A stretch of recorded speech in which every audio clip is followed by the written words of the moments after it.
اعوذ باللہ من الشیطان الرجیم، بسم اللہ الرحمن الرحیم۔ اب آپ کچھ باتیں جو ہیں آپ کے ساتھ شیئر کرنا چاہ رہا ہوں میں، جو ہم نے پڑھا ہے اب تک اور جو آج پڑھنا چاہ رہے ہیں اس کے حوالے سے۔ اور اس میں بہت ساری باتیں تھیں۔ بنی اسرائیل کو بہت ساری نعمتیں یاد دلائی گئی، پھر انہوں نے جو کیا وہ یہ کیا کہ جہالت کی انتہا کر دی، کہ موسیٰ علیہ السلام وہاں چلے گئے اور کوئی طور پہ تورات لینے کے لیے ان لوگوں نے جو ہے وہ زیورات کو جو ساتھ لے کے آئے تھے اس کو جلانا چاہا، تو سامری نے بھی اپنا اس میں زیور ڈال دیا جو اس کے پاس تھا، اور وہ پھر اس کے مالک ہی بن گیا، اور اسے کہا کہ بس وہ اس کو ہلانے لگ گیا اور اس کو پیٹنے لگ گیا، اور جو وہ کر رہا تھا اس نے پھر اس کے بعد ایک چیز بنائی جس سے آواز نکلتی تھی، اور کہا کہ یہ دیکھو خدا تو اس طرح ہوتا ہے جو محسوس ہوتا ہے، پیکر محسوس، جو دکھائی بھی دے چھو بھی سکے جس کو، یہ ہے خدا۔ موسیٰ غلط ہو گئے، موسیٰ بھول گئے ہیں۔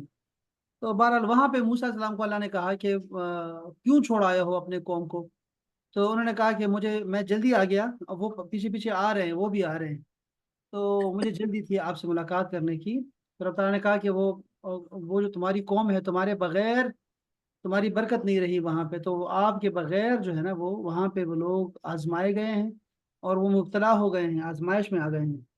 تو موسیٰ علیہ السلام بہت جو ہے وہ غضبان اسفا، غصہ بھی بہت زیادہ تھے اور دکھی بھی بہت تھے اس قوم پہ، اور آتے ہی انہوں نے جو ہے وہ تورات کو بھی پھینک دیا تختے، اور ساتھ میں جو ہے وہ اپنے بھائی کی داڑھی پکڑ لی، سر پکڑ لیا، بال پکڑ لیے، ان کے دونوں ہاتھوں سے بال پکڑ لیے۔ انہوں نے پھر ماں کا واسطہ دیا اور پھر انہوں نے کہا کہ یہ قوم تھی، اگر میں کچھ کہتا ان کو تو آپ نہیں کہنا تھا کہ یہ کیا کر دیا میری قوم کے ساتھ، تو میں آپ کا انتظار ہی کر رہا تھا کہ آپ آئیں گے تو کچھ فیصلہ کریں گے پھر۔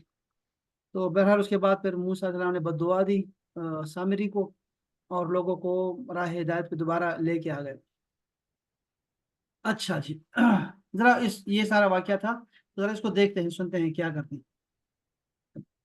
اس آیت سے چند فائدے حاصل ہوئے ہیں۔ ایک یہ کہ بمقابلہ، اچھا یہ کہ بمقابلہ ہدایت گمراہی جلد پھیلتی ہے، یہ ایک جملہ ہے، کتنے خوبصورت بات کی، کہ ہدایت کے مقابلے میں جو گمراہی ہے نا اس کا سفر تیز ہوتا ہے۔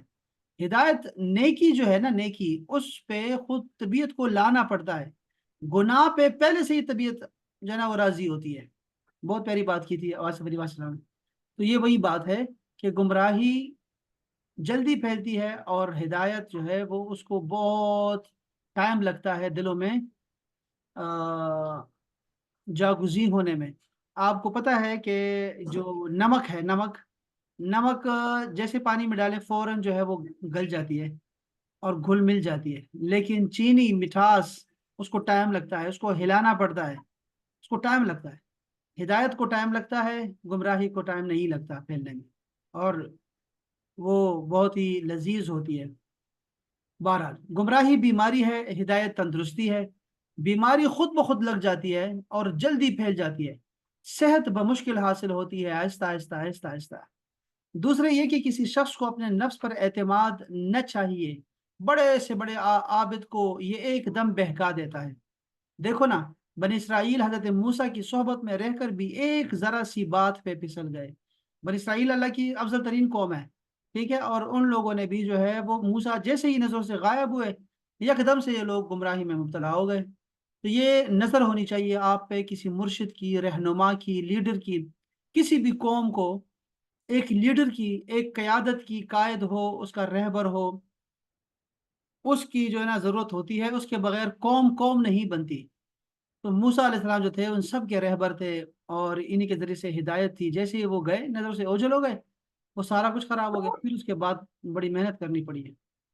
تیسری بات یہ کہ بری صحبت سے ہر شخص کو دور رہنا چاہیے۔ دیکھیں نا، بنی اسرائیل سامری کی صحبت سے بگڑ گئے۔ سامری جو تھا خبیث، انہی میں رہتا تھا، اور ان لوگوں نے اس کی بات مان لی۔ تو برے لوگوں کے ساتھ کبھی نہیں بیٹھنا چاہیے، برے عقیدوں والوں کے ساتھ نہیں بیٹھنا چاہیے۔ یہ نہ سوچا کریں کہ یہ اس سے کچھ نہیں ہوتا، ہوتا ہے میرے بھائی، ہوتا ہے، تباہ و برباد ہو جائیں گے۔ تو دور رہنا چاہیے بری صحبت سے۔ چوتھی بات یہ کہ شرک سے مسلمان مرتد ہو جاتا ہے، جیسے کہ بنی اسرائیل ہو گئے تھے۔ پانچویں بات یہ کہ الحمدللہ امت مسلمہ بنی اسرائیلوں سے افضل ہے۔ بات سمجھ گئے؟ بنی اسرائیل سے یہ امت افضل ہے، کیوں؟ کیونکہ اسرائیلی اس قدر معجزات دیکھ کر بھی معمولی شبے سے دھوکہ کھا گئے، لیکن عام مسلمان